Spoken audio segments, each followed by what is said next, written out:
পাখোড়া এক রাজার গল্প। এক শৌখিন রাজার একটি পাখোড়া এবং একটি চোখ অন্ধ ছিল। তার ঐকান্তিক ইচ্ছে তার একটি নিখুঁত ছবি তুলবেন তিনি। এজন্য তিনি দামি পুরস্কার ঘোষণা করেন।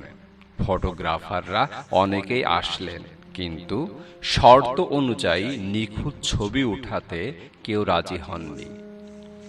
অবশেষে এক ফটোগ্রাফার রাজি হলেন এবং অদ্ভুত এবং নিখুঁত ছবি উপহার দিয়ে মোটা দামের পুরস্কার হাতিয়ে নিলেন। ছবি দেখে সকলেই বিস্মিত এবং অভিভূত হল, কারণ ছবিতে রাজাকে পাখি শিকারীর ভূমিকা পালন করতে দেখা যাচ্ছে। রাজা তার ল্যাংড়া পাটিকে বাঁকা করে এবং এক চোখ বন্ধ করে পাখির অবস্থান ঠিক করছেন।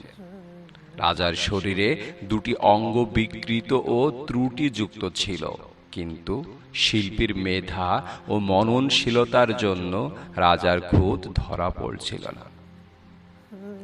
আমরা যদি আমাদের মেধা, মননশীলতা এবং বুদ্ধিমত্তা দিয়ে মানুষের দোষ ত্রুটিগুলো প্রকাশ না করার জন্য আগ্রহী হতাম এবং কেবলই প্রকাশযোগ্য অবস্থান তুলে ধরতে পারতাম, তাহলে আমাদের শত্রুরা ও আমাদের আচরণেও খুশি হয়ে আমাদের ডাকে অধিক সাড়া দিতেন।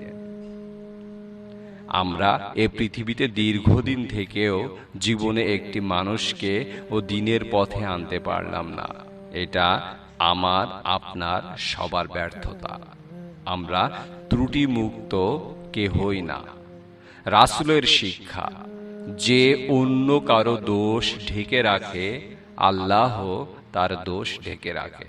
সুতরাং আসুন আমরা মানুষের ইতিবাচক দিকগুলো তুলে ধরি, নেতিবাচক দিকগুলো আলোচনায় আনার দরকার নেই। পরিশেষে আলী রাদিয়াল্লাহু তাআলা আনহুর একটি কবিতা থেকে উপদেশ গ্রহণের চেষ্টা করি।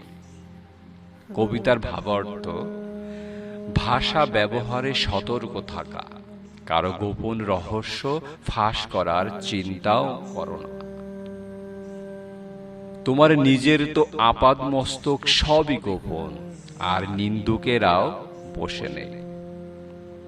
তোমার চোখে অপরের দোষ ধরা পড়লে ভেবে দেখো, চোখ কিন্তু সবার আছে।